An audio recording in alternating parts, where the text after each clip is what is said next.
Good morning, good evening, good afternoon, it girls. I hope you all are doing amazing. Welcome to Faithfully Feminine Podcast, where I, your host Imani Bailey, shares all things faith, all things feminine, and practical ways to transform yourself through navigating womanhood, while sharing lessons God has taught me along the way. Sit back, relax, and let's get into some things. I am so excited today. I don't really have too many updates, but I do at the same time. I hope you all are having an amazing day or evening or afternoon. And what I want to tell y'all as far as updates is don't forget to sign up to be a part of the It Girl community since you're, already here. And I hope you all looked at my first blog post. Faithfully Feminine is going to start being a blog as well. So cues the background like, yay!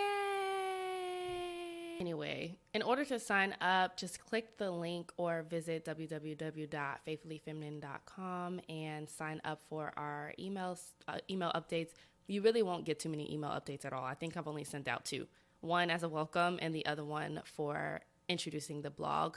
Other than that, and the welcome email had a gifty gift in there. So it also had some journal prompts to help you jumpstart getting into journaling, because I do have a gratitude journal that is on sale. It's only $8 and it's a digital gratitude journal. It has over 80 gratitude prompts.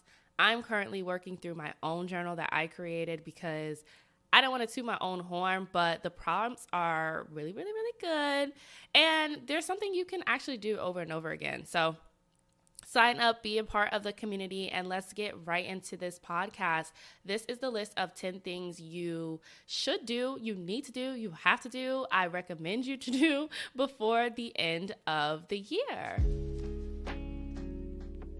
The new year is always a trying time. I feel like for me and a lot of people, I don't feel like I should speak for people, but at the same time, I do think holidays is a rough time because of a lot of things that could possibly be going on in your life right now. And with the holidays, 2 weeks after Christmas is my birthday, and New Year's is just like all in one. So this period is always, I don't know, it's always a gleeful. There we go. That's the word. Wow. It's always a gleeful but sad time for me. And for some reason, balancing it all and trying to add on more, the new year, for some reason, it's like never enough. When is enough going to be enough? And the more the more information I consume on social media and TV, the more I realize that no matter how much I truly have or I strive for or the goals I write down, it was starting to become not enough. And when do we truly prioritize rest and prioritize contentment in the things that we do have, especially when it comes to the end of the year and we're looking forward towards the new year? And at the end of the year, I have a hard time looking back on everything that I've accomplished. One, because I do set New Year's goals, but I like to focus my goals quarterly. I like to have my goals be short and obtainable. There are good long-term goals to have, but for some reason, looking at the whole year, the year just escapes me. Some way, somehow, 2023 just escaped me. I really, off the top of my head, cannot tell you every triumph or failure that I've had for this year just thinking about it. I think about things like, okay, that happened around my birthday. That was in the summer. I moved in the spring. And then it went downhill from there. Not even. But I just think about it like that. And so I know I'm not the only one. What I did for the previous years was I looked at goals that I've set now that I have my handy dandy iPad, and my life was supposed to all come together from the purchase of this iPad like the girlies told me on TikTok, but it didn't. I look at my goals and I'm like, okay, well, I didn't accomplish that. Well, I didn't get this.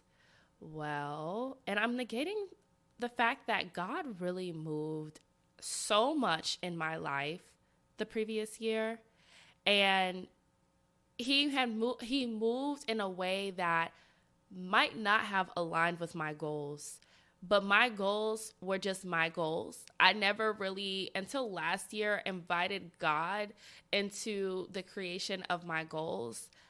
literally until last year. And because I never invited God into the creation of my goals, when they weren't being met, or when something else happened, or I was pulled into another direction, I felt like that was a sense of failure. I felt like a failure. And so I want to shift the focus on goals, goals, goals, goals, goals, because I just feel like a lot of New Year's content is always centered around that. And so here are the 10 things, probably in that order, that I want you to focus on as an it girl before 2024. Number 1, I want you to prioritize rest in a world full of hustle culture and wanting to hurry and get down your goals. Prioritize resting for the rest of the year. If you have any vacation time at work that you have not taken and that do not roll over, I highly encourage you to take the rest of the time, or however much time you can, away from your job. If you can, go on a mini vacation. And when I say vacation, this can really mean the next town over, or 2 hours away, or the next state over. It doesn't have to be some extravagant, I need to go to Mexico or I need to go to Paris. It can really just be within the United States or within your reach. It can also be a trip to the cabins. I know Airbnb has those like no connectivity little cute mini homes. You can try something like that. You can also use half days at work instead of full day. So take the morning off or take the afternoon, the rest of work off. This is one of my favorite things to prioritize rest, is to plan a do nothing day and just let the day take me wherever I want to go. This can happen on a Saturday. This can happen on a Sunday. It can happen in the middle of the week while you're taking a break from work or you're off from school because of finals. Just allow yourself, your mind, and your body to just go where it wants to go. You do not have to plan everything all the time and still probably get things done. And if you don't get anything done, that is okay too. Forget the alarm clock, sleep in, hell, sleep all day, lay in the bed all day, binge watch TV. Take time to yourself and prioritize rest. There's always time to work. There's always time to hustle. But just like Nikki said, there's a time to make hits and there's a time to diss. You don't have to work all the time. The second thing is going to be to do something nice for yourself. Growing up, I would, even when I didn't have money, and thinking about this is so embarrassing. When I didn't have money, I would take something that I already owned and I would wrap it and I would put it under the Christmas tree because that something was already a gift from God anyway. But now that I have money to purchase myself things, this was like when I was in elementary school, I would do all this. But the tradition continued, and as I got a job, I would buy myself something for Christmas, and I would wrap it up, and I would put it under the Christmas tree, and then Christmas Day, I'd be like, oh my gosh, I got me this. Like, oh, thank you, God.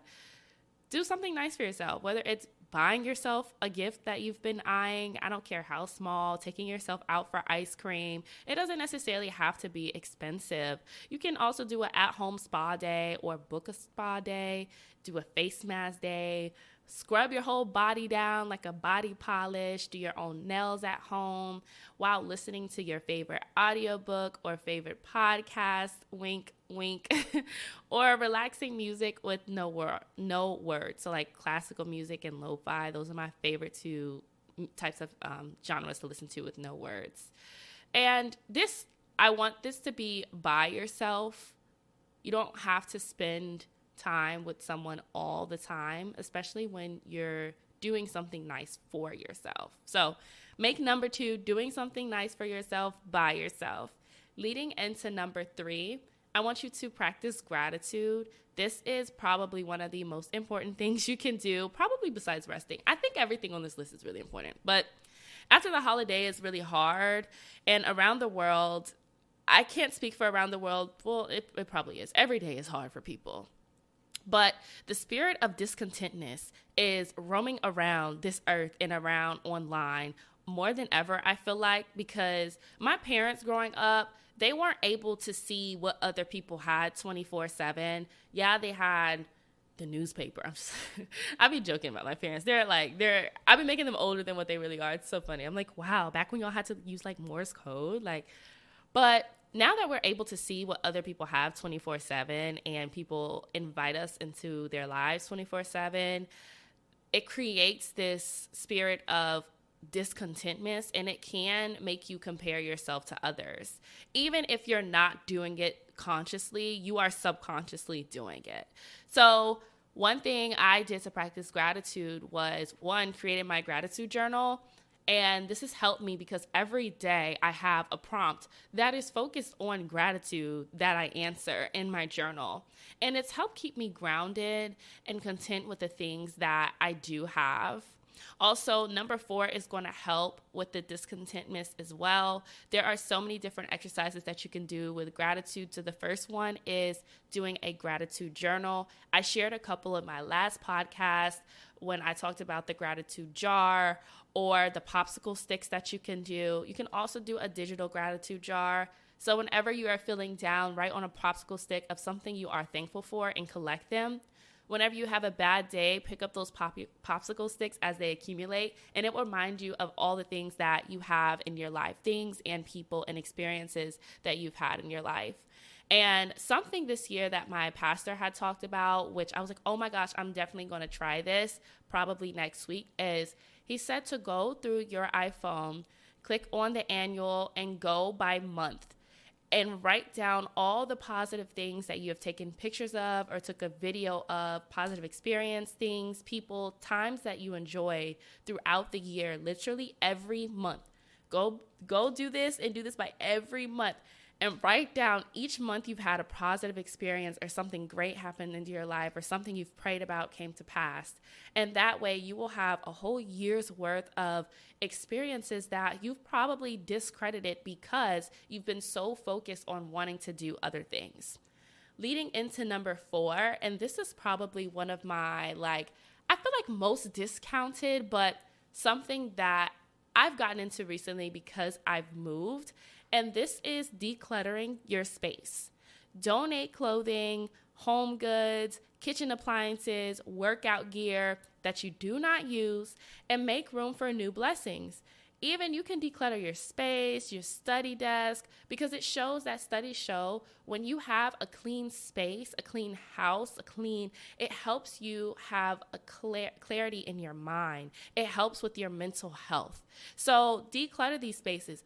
Open up your sink, and I'm talking to myself when I say this because I have it on my to-do list for today.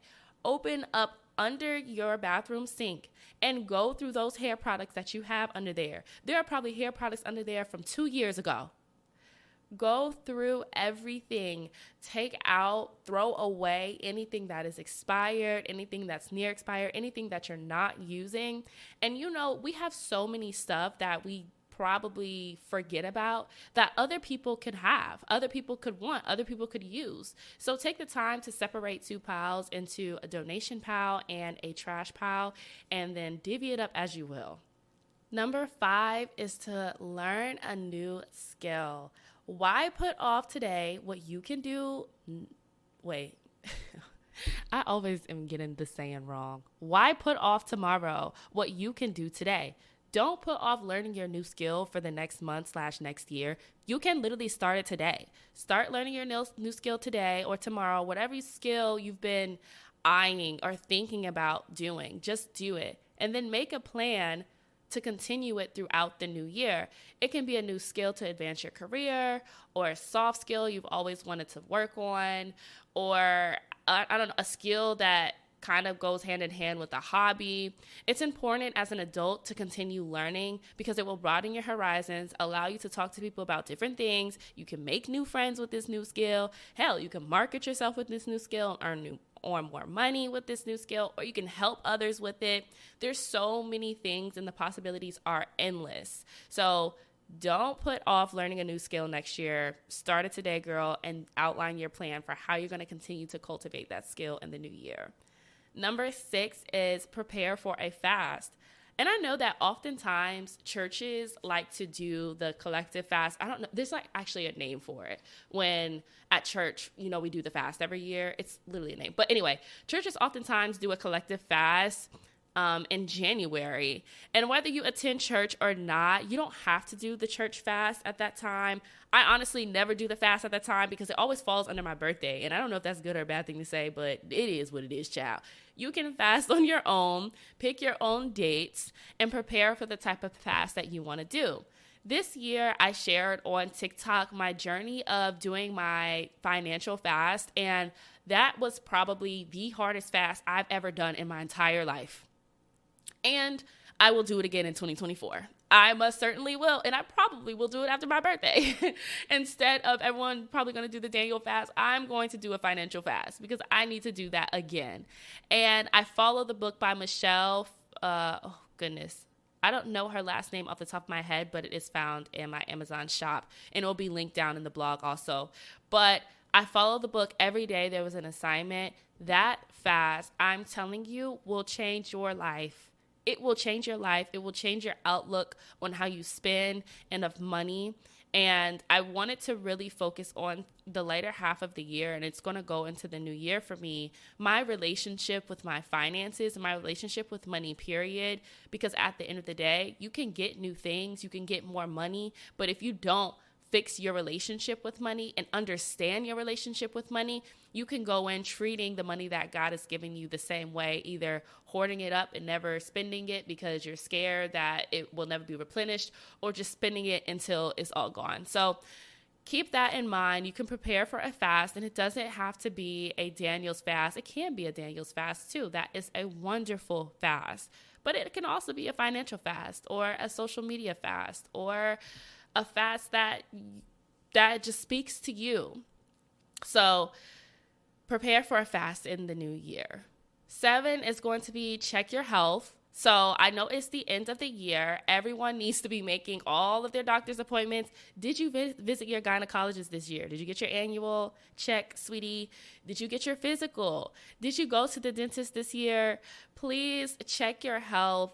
Make an appointment with every health provider you have. If you have any leftover FSA/HSA funds for my girlies in America, look at eligible healthcare items that you can buy so you can spend some money on that without spending real money, if that makes sense. Not me, it's girl math, right? So for my non-American listeners, there's this thing in America. We have healthcare. Our healthcare ain't free.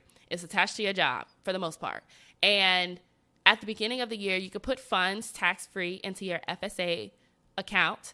And a lot of times this account does not roll over. I think now Biden has a plan, like Biden has made a law that some funds roll over. But before, the funds didn't roll over, and it's like on a card. It looks like a debit card. It's called a health spending card. Now, use up these funds. You don't want to lose money. So if you have more than the threshold that you can roll over, use it up, girl. I had saw on Sephora last month, I kid you not, on the Sephora app, they now have a FSA/HSA area in the app, and you can get all types of skincare.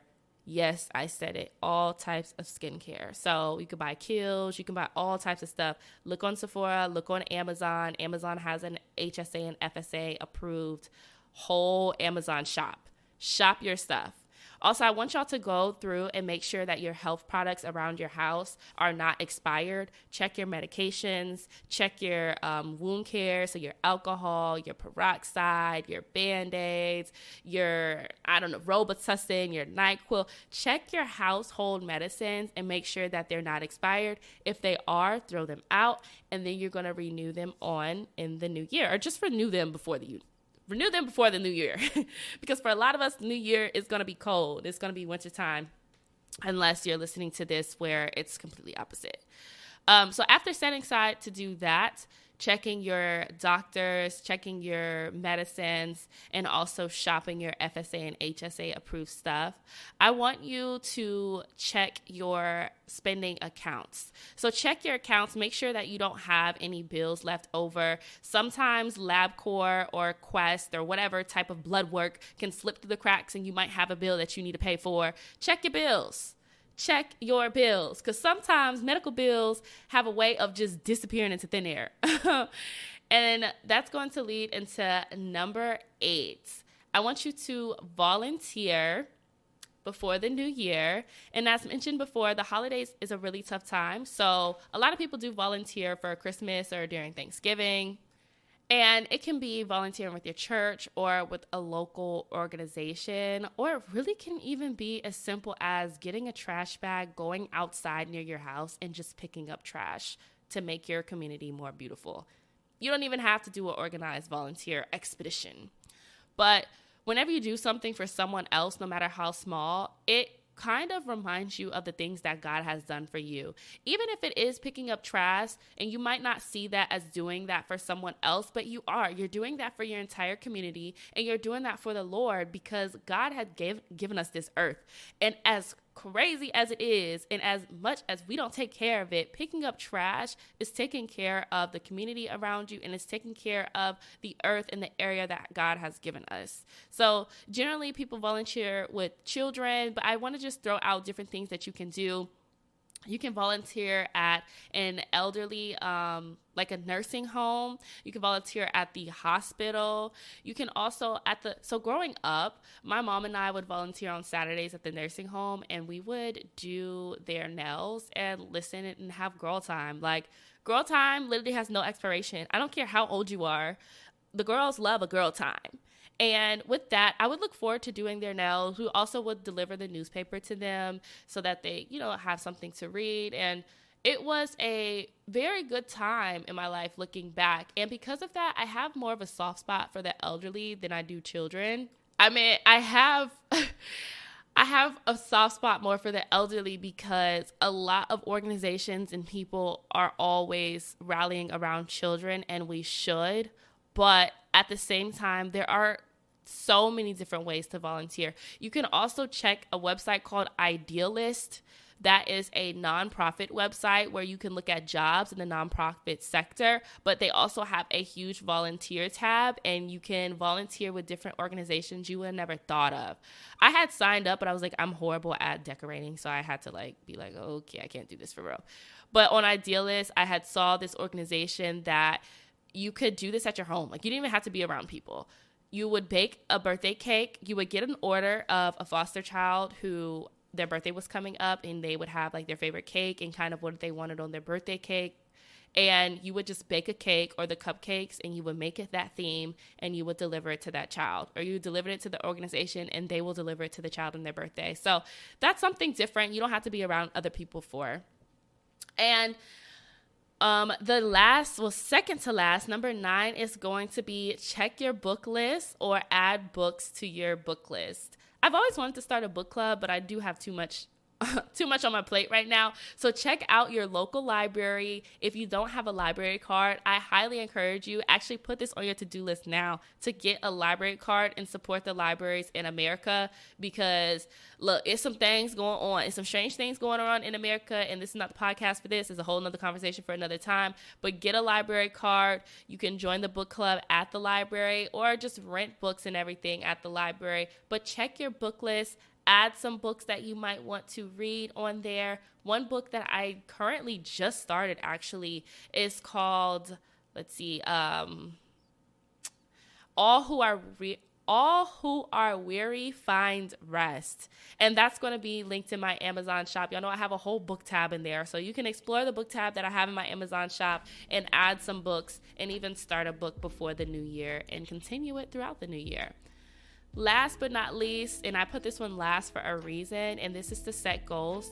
Just because, like I said at the beginning of the podcast, I feel like everyone always talks about setting goals before the new year. So is why I put it last. So set your goals. Next week in the podcast episode, we're going to deep dive into what it means to actually set new goals for the new year. But I want you to think of some things you could write down before next week in these following areas. One is going to be financial goals. Then your physical goals, your emotional goals, your career goals, your relationship goals, and your spiritual goals. We're going to have goals for each category, each area, and it could be multiple goals or it could just only be one, but there needs to be goals in each area. So that is your homework for this week. I want you to do these 10 things before the end of the year, and I also want you to think about your goals. So again, number 1 is to prioritize rest. Number 2 is to do something nice for yourself by yourself. Number 3 is to practice gratitude. Number 4 is to declutter your space. Number 5 is to learn a new skill. Number 6 is to prepare for a fast. Number 7 is to check your health and health products. Number 8 is to volunteer. Number 9 is to check your book list or add to it. And number 10 is to set your goals. I will see y'all in the next episode where we talk about goal setting for each of those areas that I told you all. If you've liked this episode, rate this podcast and send it to a friend. And I will talk to you next time.